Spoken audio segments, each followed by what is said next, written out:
yourself and let us start. All others are requested to unmute. Sorry, mute yourself.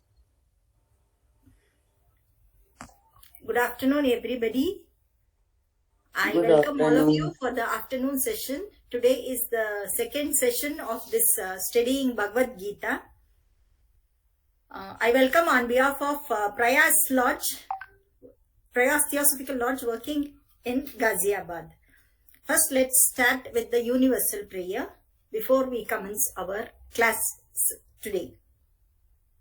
O hidden life, vibrant in every atom, O hidden light, shining in every creature, O hidden love, embracing all in oneness, may each who feels himself as one with thee know is also one with every other.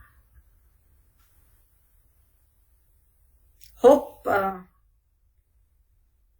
third speaker has joined. Yes, all the Yes, speakers. I have. Yes. Okay, good, thank you.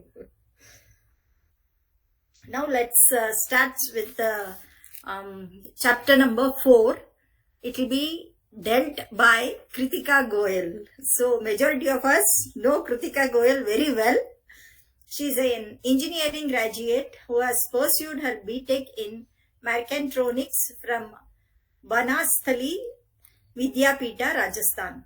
She is a native of Ghaziabad itself and a young member of Prayas Theosophical Lodge. She is a trained classical dancer at the same time. We have watched her dance also.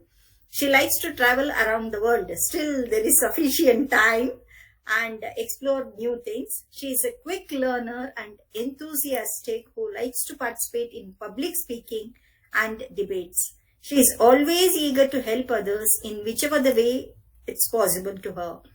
She has participated in youth camp at Bawali and actively taken charge of coordinating camps and events of younger members and anchoring of meetings. She is a regular facilitator and moderator in Young Indian Theosophist groups. Almost all Sundays and 3-4 sessions I'll be keep on watching her. Nice. So let's start chapter number 4. In this second session, the first speaker. This is our Kritika Goyal. Thank you so much, Sister Sandhya, for the introduction. Heartfelt welcome. I am just a beginner in this field, so I request you all to pardon me if I make any mistake. Don't worry, all the best. Continue. This is Young Indian Theosophist class. Don't worry. In the second chapter, we saw Krishna told Arjun that wisdom is achieved by walking on the path of self-discretion and thoughtfulness. In the third chapter, Arjun questions Lord Krishna that when he believes in intelligence and wisdom, then why is he telling him about following karma and going for the war?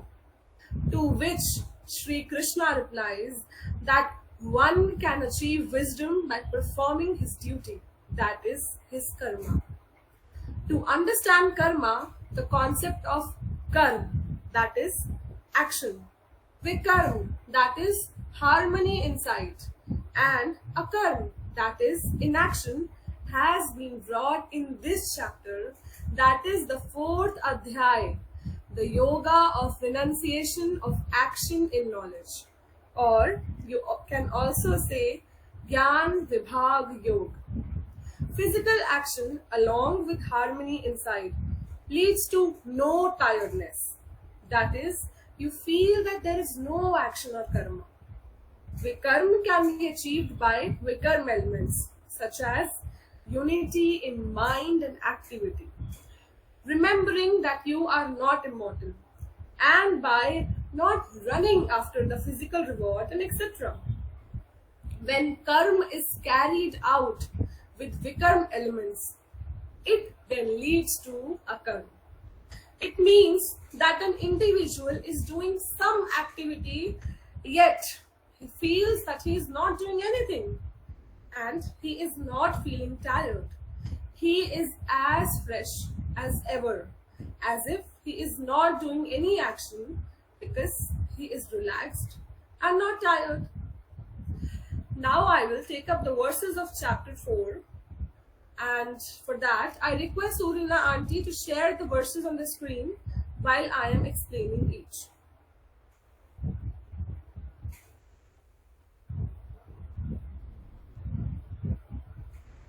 I'll begin with the 7th shloka, that is, Yada yada hi dharmasya glanirбhavati bharata abhyuthanam adharmasya tadatmanam srijamyaham. For the protection of good, for the destruction of the wicked, and for the establishment of righteousness, I am born in every age, Sri Krishna says. You know, in an era, if it is required multiple times, he will take birth multiple times. Let's take an example. At the time of Samudra Manthan, Lord Vishnu performed it in form of Ajit. He only held the Mandrachal in the form of Kacha, and he only pressed the Mandrachal from above in the form of Sahasrabahu. Then it was Lord Vishnu only who took the form of Mohini to distribute Amrit or honeydew among all the gods. This way God took different forms at a time, and he will take avatar whenever and wherever required. I'll now come to the continuation of the verse, that is the 8th shloka. Paritranaya sadhunam vinashaya cha dushkritam dharma samstapanathaya sambhavami yuge yuge. Having stated in the last verse, God descends in the world. He only now states the 3 reasons for doing so. The purpose: to annihilate the wicked, to protect the pious, to establish dharma. In order to protect the good, when the Absolute starts its godly career, it is the very necessity of Maya that he, the very Lord of delusion, has to take upon of himself one more added mission, that is the destruction of the wicked. That is a process of refitting, just like refitting the wardrobe, wherein some old clothes are irredeemably spoiled, and they have to be eliminated in order to make more space in your wardrobe for some newly made and other refitted items. So is the case. This much Lord Krishna was compelled to explain himself, because it was very much evident that Arjun was blissfully unaware of the true divine nature of Krishna. I go to the next slok, which is 11th slok. Ye yathamam prapadyante tanstathev bhajamyaham mam vartmanu vartante manushyaha parth sarvashah. Okay, let's take an example. Without hatred, the petrol gives its power when invoked through the mechanism of the engine. And now how to use that power depends on us and our wisdom in employing it. Similarly, here Lord says, I, as life, lend my power to all without any partiality. In whatever form they invoke me, in that form I serve them. Sri Krishna asserts that whenever we have a strong desire, whether it is material one or a spiritual one, that desire reaches the Ishwar. If we approach the world with a desire for a promotion in our career, or we want better health, or supposedly I want that bike, or whatever it may be, that desire reaches Ishwar, because The world is a part of Ishwar only. Now that we have learned of the desire, how does he respond to our request? He says that he treats all requests like an impersonal computer system. Whatever we input, similar will be the output. If someone truly and deeply desires a promotion and works hard towards it, he will get it. Similarly, if someone truly and deeply desires moksha or realization of the eternal essence and puts in effort, he will get it. The power of Ishwar is impartial. It is without any prejudice or hatred, just like electricity. One may harness electricity to power a fan, to light a room, to maybe power a cooler, an AC, to watch a television, and so on. Electricity will never say, I do not like the television, so I will not power it. But I will power the fan. Does this happen? Ishwar's reactions are based on laws, just like the laws of nature. Now I'll go to the 14th shlok.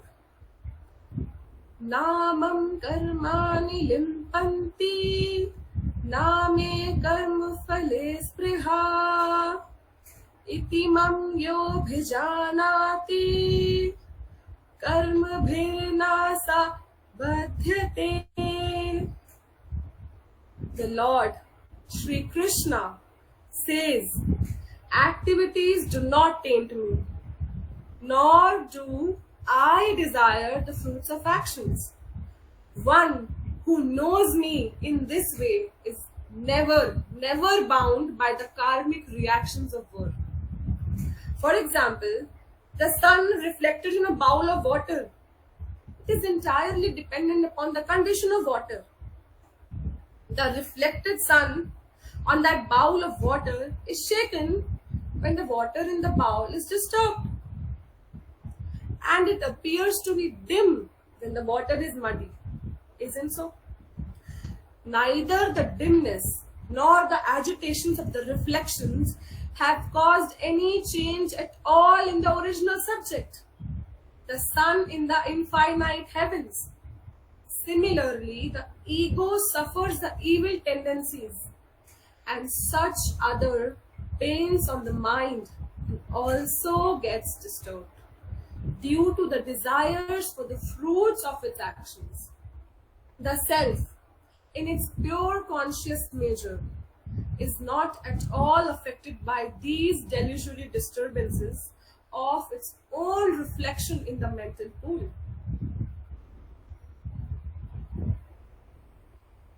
Now I'll read the 18th shlok. Karmanya karmaya pashed akarmani cha karmyaha sa buddhiman manushyeshu sa yukta kritsna karmakrit. Those who see action in inaction and inaction in action are truly wise among humans. Although performing all kinds of actions, they are the yogis and masters of all their actions. For example, the train runs, but not the steam. The fan moves, but not the electricity. The fuel burns, but not the fire. The body, mind, and intellect function and act, but not the self. It is the life in them. Desireless activities, when undertaken and performed in a spirit of dedication, they purify us. And the intellect thereby gains a new keenness. Out of such a purified head and new faculty, as it were, arises the capacity to observe oneself as an actor on the stage of life is a capacity divine and noble in as much as it immediately redeems us from our selfish preoccupations with life's ever-changing incidents and accidents. I will now move to the 24th shloka. Brahmarpanam Brahmahavir Brahmagno Brahmanahutam Brahmev Tena Ganthavyam Brahma Karma Samadhina. For those who are completely absorbed in God consciousness, the oblation is Brahman, the ladle is Brahman with which it is offered. The act of offering is Brahman, and the sacrificial fire is also Brahman. Such persons who view everything as God easily attain. Here Lord explains the mental attitude and the experience of the perfect stage when he performs the yagna. To him, truth alone exists and not the delusionary plurality which his erstwhile ignorance had conjured up for him in his mind. Therefore, to him, all yagnas arise from Brahman, in which Brahman, the truth, is the performer. Offering Brahman the material to the sacred fire, which is also nothing rather than Brahman. Invoking but Brahman. One wave jumps over another and breaks itself to embrace and become one with its comrade. We who know that all waves are nothing but the ocean can certainly understand that in this act of union between two waves, nothing has happened except the ocean rising over the ocean. And it broke itself to become one with the ocean.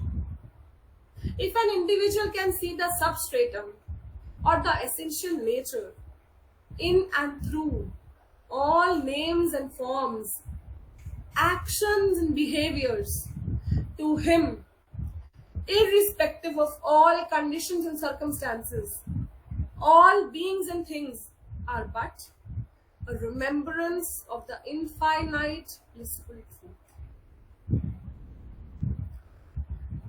So here, I would like to end my talk, and I guess 15 minutes were allotted to me, so I think. So thank you so much everybody, and I'm really, I apologize if I have made any mistake because I am new to this subject. I have just started reading Bhagavad Gita and understanding. But as a beginner, I would like to say one thing. I in fact shared it with Surina auntie also, that once she told me that if you read Bhagavad Gita, you can get the answers you are searching for. So at that time I was like, how can a book give answers? Because I didn't know about the importance of and the magic Bhagavad Gita does. But when I started reading it, the questions which I never asked to anybody, which were in my mind here, you know, I was reading line by line and it was like answers likhe hue the udhar. So this is my personal experience. Thank you so much everybody for listening.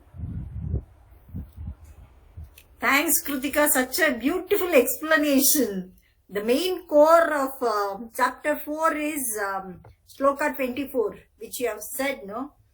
Brahmarpanam, Brahmahavihi, Brahmagnau, Brahmanahutam, Brahmaivate Gantavyam, Brahma Karma Samadhina.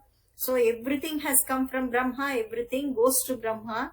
So Pragnanam Brahma, everything you have explained That sloka is really fantastic and with live examples which is really understandable to each and everyone, especially the youngsters. Thanks a lot, Kritika. Really, you have done a very wonderful job. So now let's go to chapter 5. The speaker will be Shruti Sagar. Welcome, Shruti Sagar. Shruti Sagar is a software engineer and is working at NIDA. He is a member of Prayas Theosophical Lodge for the last 3 years. He has participated in youth camp at Bawali and meetings in Delhi federations also. He has coordinated meetings of the Lodge and has been a speaker in young group presentation. He keeps interest in painting and reading books. So he has read Bhagavad Gita, all the best. So now go over to Shruti Sagar, chapter 5 of Bhagavad Gita. The chapter name is Karma Sannyasa Yoga. In English, this is known as the Yoga of True Renunciation. All the best. Go over to Shruti Sagar. Thank you, Sister Sandhya Rani. So I will take up the chapter 5 and read few verses of the chapter. In this chapter, Gita tells us about karma sannyasa. As we already read in chapter 3, a karma yogi performs all his activity without any desire for rewards and get harmony inside. A karma sannyasi does exactly opposite. However, his inaction inspires others to do action. For example, the sun god is considered to be karma sannyasi, who outwardly does not do any work, but his presence inspires the whole world to get up and get going. This chapter answers the questions: what is the spirit of renunciation? How the yoga of renunciation of action can be practiced? What are its effects on human personality? Thus, this chapter deals with both action and knowledge, and is therefore a link between karma yoga and pure meditation. Arjuna vacha sannyasam karmanam krishna punaryagam sansasi yacharyaetarekam tanme bruhai sunischitam. Arjuna said, renunciation of actions, O Sri Krishna, you praise and again yoga, performance of action. Tell me conclusively that which is better of two. Sri Bhagavano Vacha Sanyasya Karma Yogasya Nischarya Sakar Bhago Tayastu Karma Sanyasat Karma Yoga Visishyate. Renunciation of action and yoga of action both lead to the highest good.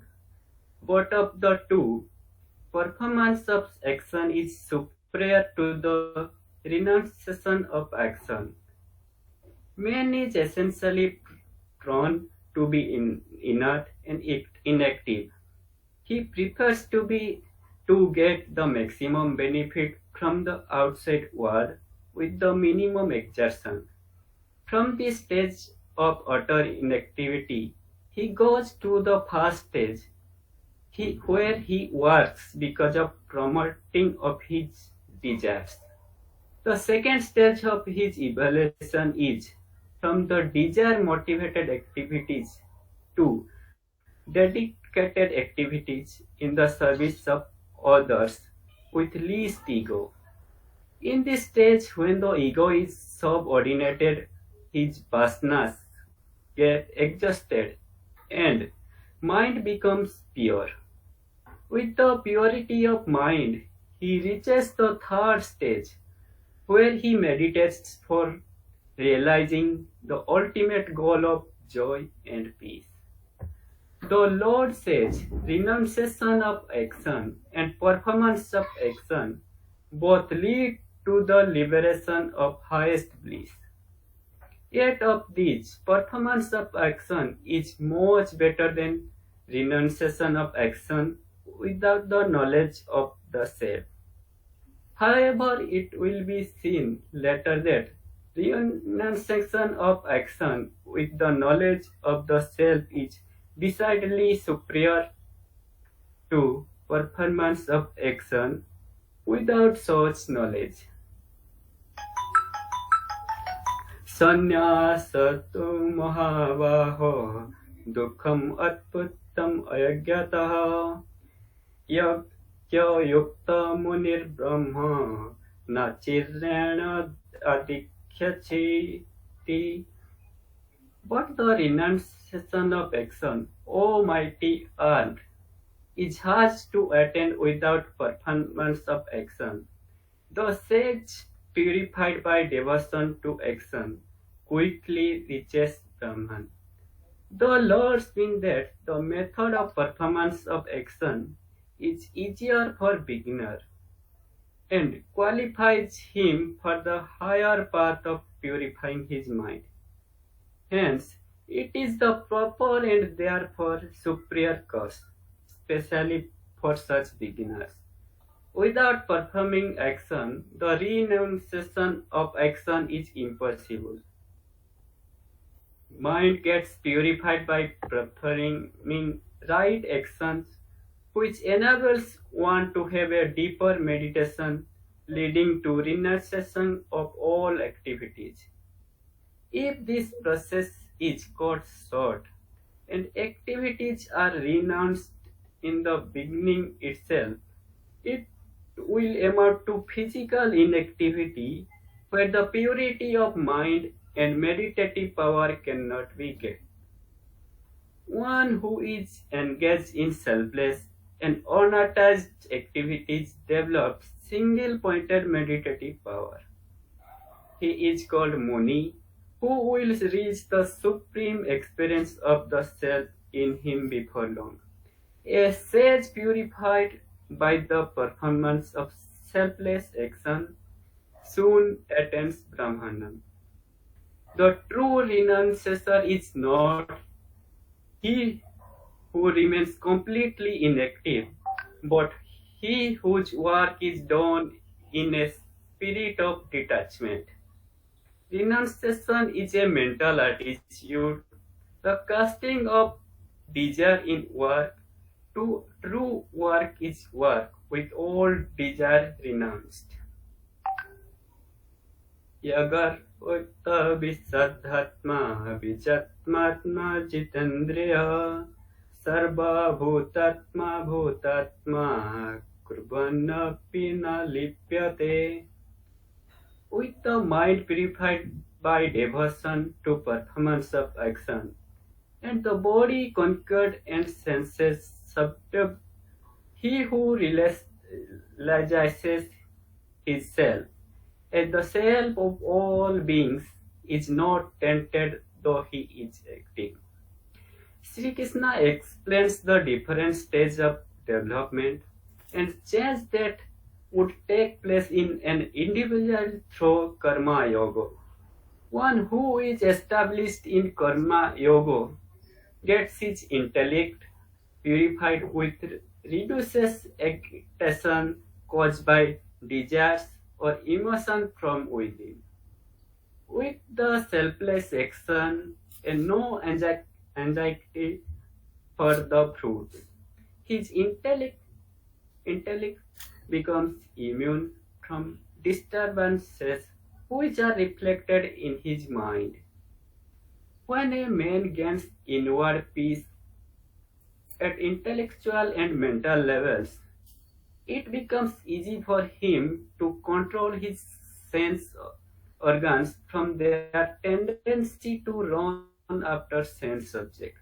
A seeker who controls his body, mind, and intellect in this manner is qualified for the highest meditation, because all the stumbling blocks for purposeful meditation arises from desire motivation and emotional agitation. If these obstacles are removed, meditation becomes natural, and the rediscovery of the self is easier to achieve. This realization of the self is complete and partial. He sees the divinity of the self as all pervading. He finds divinity everywhere at all times. Hence, the Lord says, realizes one's own self as the self in all beings. When an individual, after achieving the inner change, comes to realize the infinity divinity and the performs action in the world, his action cannot have any reaction on him because no sense of ego is left in him.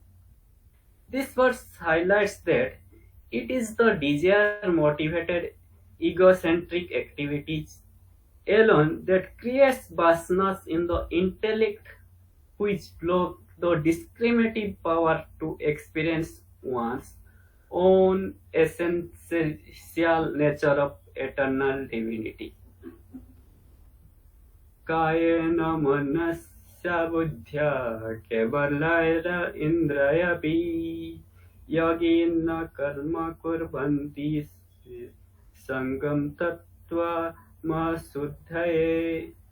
Yogis perform actions only with body, mind, intellect, and the senses without attachment for the purification of heart.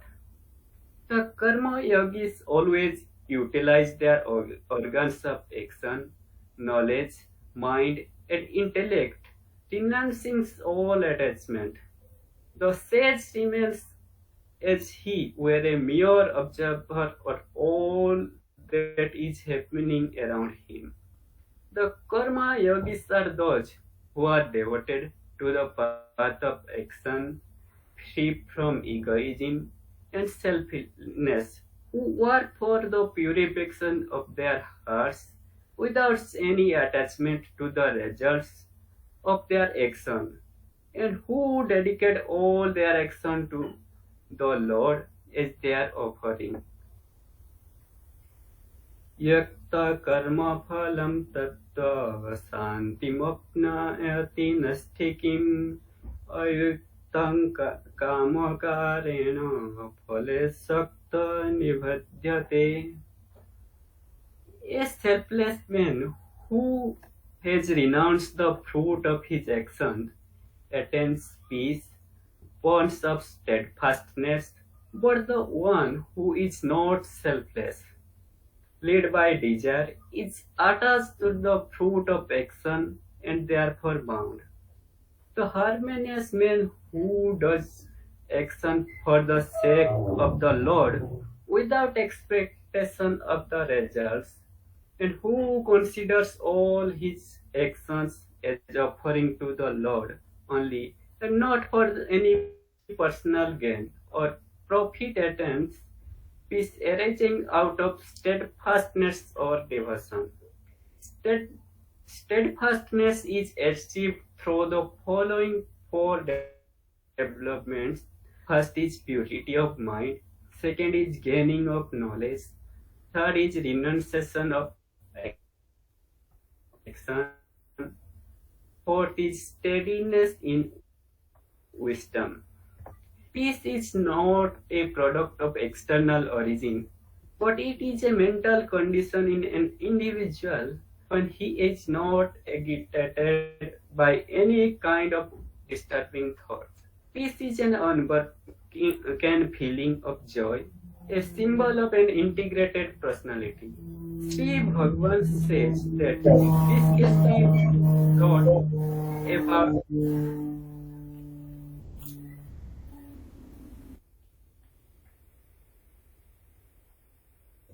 about through selfless action undertaken in a spirit of yajna.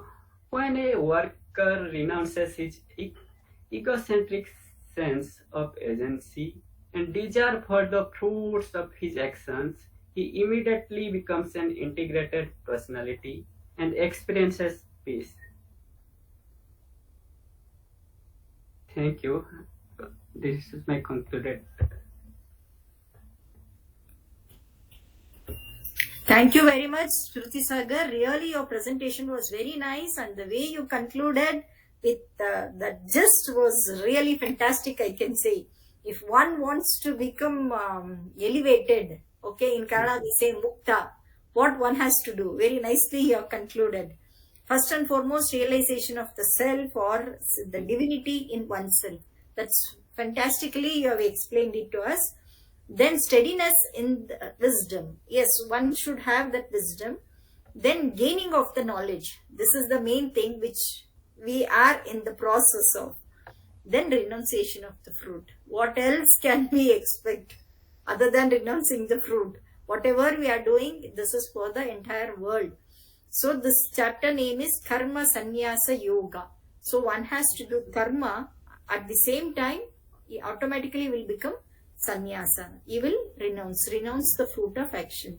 Fantastically you have explained. Thank you very much. Thanks once again. Thank you. Now our next speaker, young and energetic. So she will be dealing chapter number 6. The chapter name is Dhyana Yoga, the yoga of self-control or yoga of meditation, whatever one can call. She is the youngest among all the three of today's speakers. Mansa Mishra is studying in her 10th standard. Still she is in the school. A young member of Prayas Theosophical Lodge since 3 years. She has a keen interest in baking as well as in reading. She had attended study camp at Bawali. She participated in events at Delhi Federation and UP Federation functions at Agra. She actively participated in Theosophical Order of Service work in community services. She has moderated and facilitated talks in young Theosophist groups. Welcome, Mansa. All the best to you. Now over to you. Welcome. Just pardon me if I go wrong with the pronunciations today. No problem. Proceed. Okay. So as we heard from the last speaker, the 5th chapter answers questions about the action and knowledge, and thus was the link between the Karma Yoga and the pure meditation. So to take it forward, I'll be introducing and reading the chapter 6, the Yoga of Meditation, a few shlokas, the important ones, starting from the 4th shloka. Yada hi Nandriyateshu na karmasva anusajjate sarva sankalpa sannyasi yoga ribhasa tuchhadyate. When one is neither attached to sense, object, nor to action, that person is said to be elevated in the science of yoga, having renounced all desires for the fruit of actions. As the mind becomes attached to God in yoga, it naturally becomes detached from the world. So, an easy criteria for evaluating the state of one's mind to check whether it can become free from all the material desires. A person will be considered detached from the world when one no longer craves for sense objects nor is inclined to perform any actions for attaining them. Such a person ceases to look for opportunity to create circumstances to enjoy sensual pleasures, eventually extinguishes all thoughts of enjoying sense objects, and also dissolves the memories of previous enjoyments. Now the 6th slok. Bandhur Atmamanas Tasya Yenamev Manava Jitah Atmamanas Shatrutva Tave Vartate Meva Shatruva. For those who have conquered the mind, it is their friend. For those who have failed to do so, the mind works like an enemy. This faith we dissipate a large portion of our thought power and energy in combating people whom we perceive as enemies and potentially harmful to us. The Vedic scriptures say the biggest enemy, lust, anger, greed, envy, illusion, etc., reside in our own minds. These internal enemies are even more destructive than the outer ones. The external demons may injure us for some time, but the demons sitting within our own mind have the ability to make us live in constant wretchedness. Illness is not only caused by viruses and bacteria, but also by the negativities we harbor in the mind. If someone accidentally throws a stone at you, it may hurt you for a few minutes, but by the next day you will probably have forgotten it. However, if someone says something unpleasant, it may continue to agitate your mind for years. This is the immense power of thoughts. Now to Shloka 22, which states, having gained that state, one does not consider any attainment to be greater. Being thus established, one is not shaken even in the midst of the greatest calamity. In the material realm, no extent of attainment status a person totally. A poor person strives hard to become rich and feels satisfied if he or she is able to become a millionaire. But when the same millionaire looks at the billionaire, discontent sets in again. The billionaire is also discontented by looking at an even richer person. No matter what happiness we get, we perceive a higher state of happiness. The feeling of unfulfillment lingers, but happiness achieved from the state of yoga is infinite bliss of God. Since there is nothing higher than that, on experiencing that infinite bliss, the soul naturally perceives that it has reached its goal. God's divine bliss is also eternal. It can never be snatched away from the yogi who has attained it once. Such a God-realized soul, though residing in the material body, remains in the state of divine consciousness.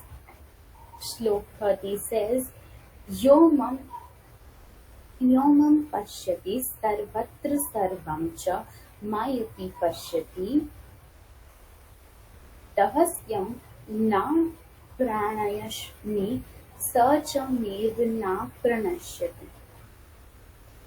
For those who see me everywhere and see all things in me, I am never lost, nor are they ever lost to me.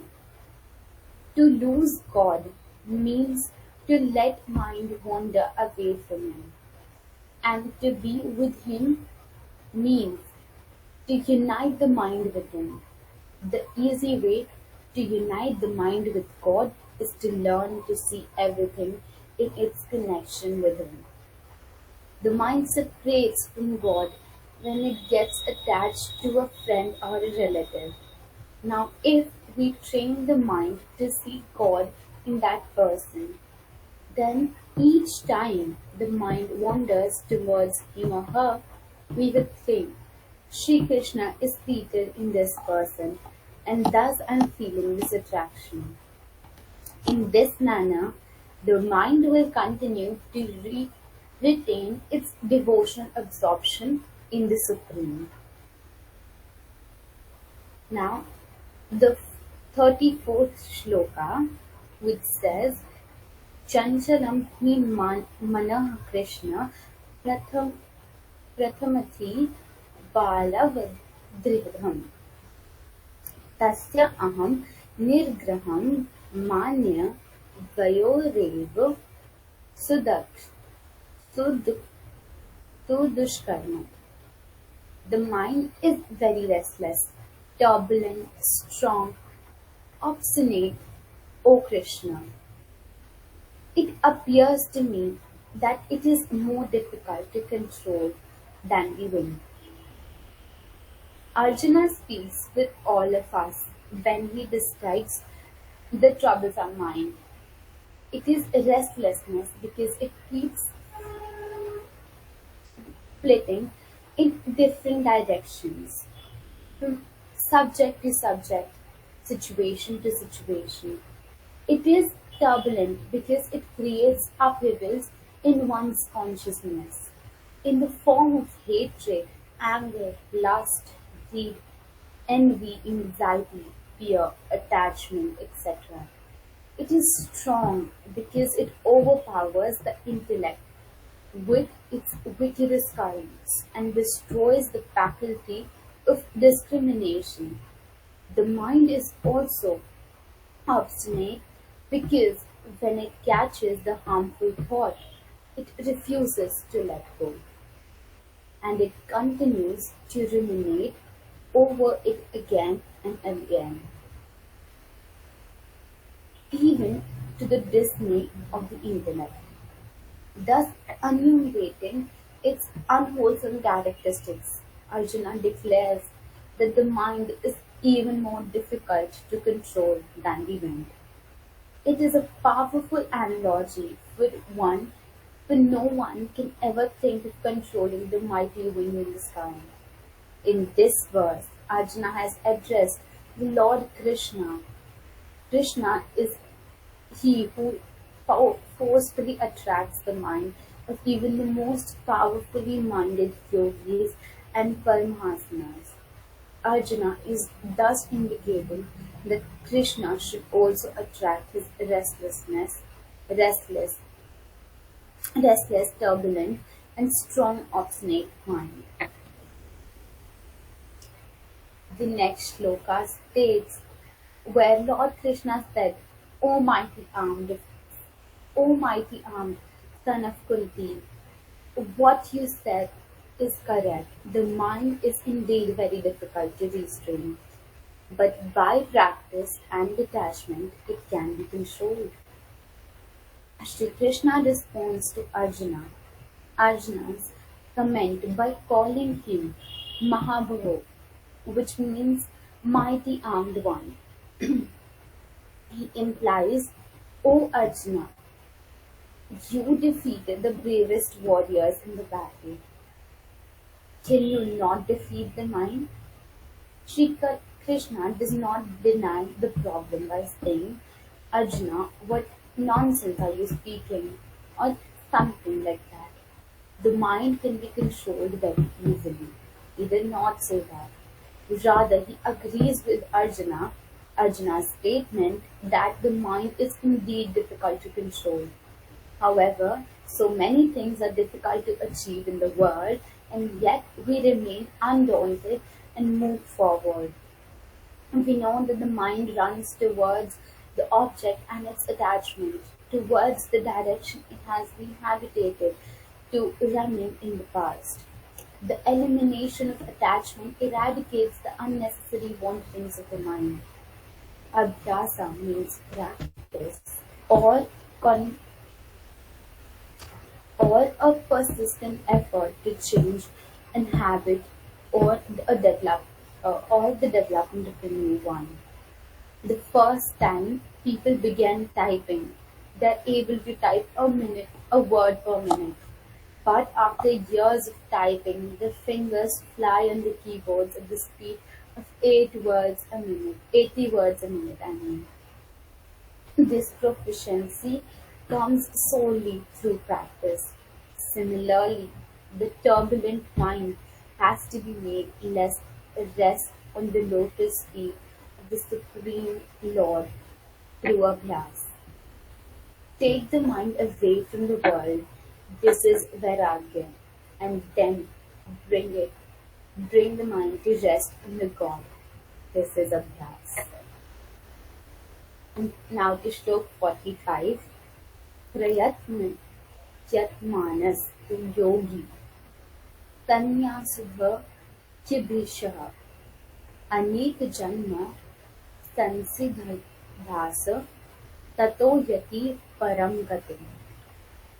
With accumulated merits of many past births, when these yogis engage in sincere endeavor in making further progress, they become purified from material desires and attain perfection in this life itself. The accumulated practice of many past lives hoist their sail in the form of sincere endeavor in the present life. Sri Krishna uses the word prayatna, prayatna yatmasu, yatmanastu, which means striving harder than before. The word to indicates their present endeavor is deeper than their previous lifetimes, when they were unsuccessful in completing the journey. They are thus able to take advantage of the momentum carried forward from the past and allow the favorable wind to sweep them to the goal. To onlookers, it may seem that they covered the entire distance in the present life. But Sri Krishna says, perfection in yoga is the result of accumulated practice of many lives. In this, to conclude, Sri Krishna continues a comparative evaluation between the Karma Yoga, the practice of spirituality while performing worldly duties, and Karma Sannyas, which means the practice of spirituality in renounced state. In this chapter, he reiterates that Karma Yoga is more practicable path than Karma Sannyas. When work is done with devotion, it purifies the mind and enhances the spiritual realization. The mind then becomes tranquil and meditation becomes the primary means of elevation. Sri Krishna then explains yoga sadhana or spiritual practice for uniting the mind with God. He says, similar to a lamp does not flicker a windless place. A sadhak should not practice keeping his mind steady in meditation.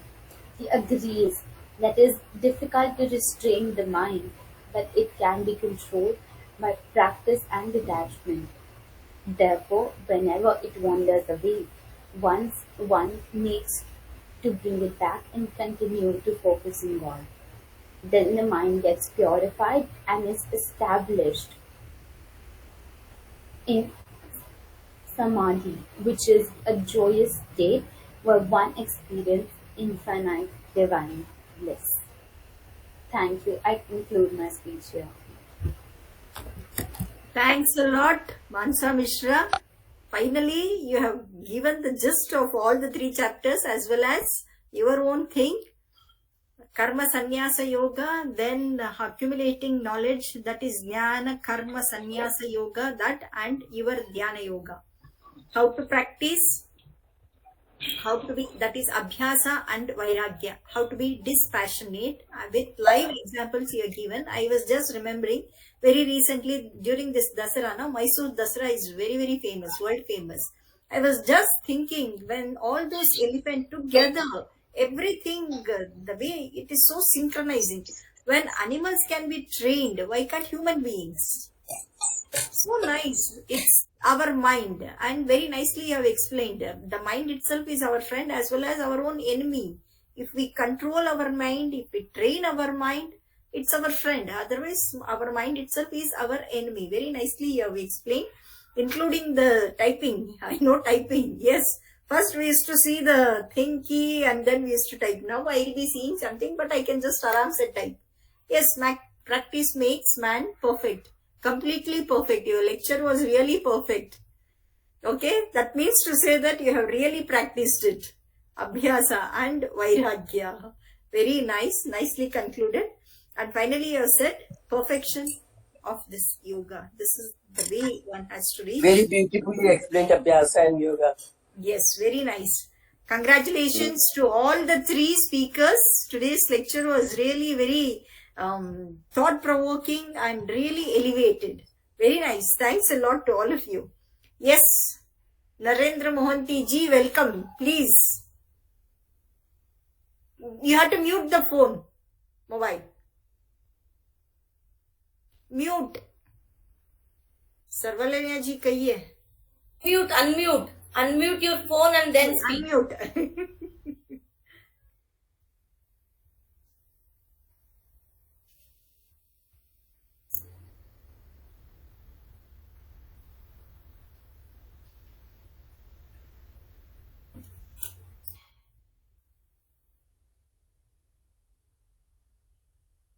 Mic. Unmute your mic if you want to speak. You are on video but not on audio. Now I'm audible. Yes, you are audible now. So, chapter 4, in one line, every act can be an act of prayer. Chapter 4, every act can be an act of prayer. Chapter 5, in one line, renounce the ego of individuality and rejoice in the bliss of infinity. And chapter 6 is connect to the higher consciousness daily. In one line. Thanks a lot. 4, 5, 6 are in one line each. That is the gist. So Lalita ma'am, best regards to you. Do you recognize me? Lalita ji. Lalita ji, I think I recognize you, but your face is not clearly. Yeah, yes, yeah. Now I recognize you. करने का है आपको. father of Subralina. Oh, yeah. I met you at Adyar. Good, very Best good. regards once again to you. So anyone wants Thank to you. comment Thank anything? you all the youngsters. You spoke well and you just try to achieve more and more and more. Gita is unlimited thing. Various persons have given various meanings of it. In one line nobody can say, but one gentleman has defined in one line.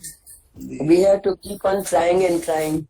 And the prayer here defined in that every act can be an act of prayer. See that he has described the prayer means yoga. In prayer means, within bracket he has told, prayer means yoga. In yoga, in everything actions, all attention is yoga, nothing else. Concentration is yoga. That is the prayer. Very nice. Thank you. So, excuse me. Mansha, for आप कहिए. Excuse me for my interference. नहीं कहिए. Please continue. It's me. कहिए. I have already told in one line. Thank you. Mansha, when you are explaining, that practice, even Buddha in this Janma, so he had practiced in several years, even in this Janma, he had to practice for 6 years. 6 years, he practiced to get that nirvana, to achieve that goal. I read that example. I was Without Abhyasa, nothing can be done. Yeah. In every Janma, one has to practice. See how much Sarlina is doing to train these kids. She has practiced in several years Now in this Janma, she's practicing Sandhya too has joined, so both of them will do a lot. Then Kritika, Kritika. Ji told you that Bhagavad Gita will answer to all your questions. You know from Yeah. where Bhagavad Gita has come from? Atlantis, before Atlantic got sunk into the water, no, they wanted that developed actually. They were all matured. So, but they used to misuse their powers. So what Master thought is, let's give it to the next generation. Before they finally decided to sink that entire thing into merged into water. So that Bhagavad Gita, Upanishad, then Taoism in China, and Light and the Path. All these 4 books, whatever the gist has been accumulated, no, all these things have been given to us in these 4 books. This is what Jinraj Dasa has written. When I was going through Light and the Path, this is the information I got it. Light and the Path, Bhagavad Gita, Upanishad, and Taoism. These 3 it came, and Taoism in China. It is said na ki whatever we receive from our elders, it is always for our benefit. True. It is like a true example. Ki not only the blessings, but the ancient scripts and the books which are there from so many years. We can't even actually tell the accurate number. And even today in this 21st century, we are reading it. And it is applicable. Exactly. Ma'am, you are आपका mute हो रखा है Lalita ma'am unmute Yeah. I don't know how it got muted. Very good. I am saying that these books are ancient books, but they answer the questions of relevant time also. Exactly. All the questions. Maybe ancient books. Upanishads and Gita. Yeah, exactly. I mean, they are, At the Light on the Path. Yeah. Is there any doubt from any of the participants? Please unmute and ask questions if you have.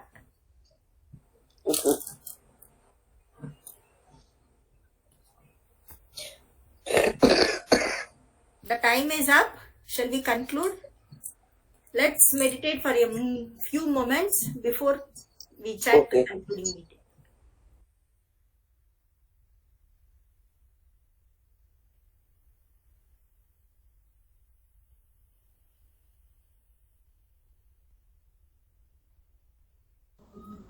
ॐ सर्वे वै सुखिनः सन्तु सर्वे सन्तु निरामयाः सर्वे भद्राणि पश्यन्तु मा कश्चित् दुःखभाग् भवेत् ॐ शान्ति शान्ति शान्तिः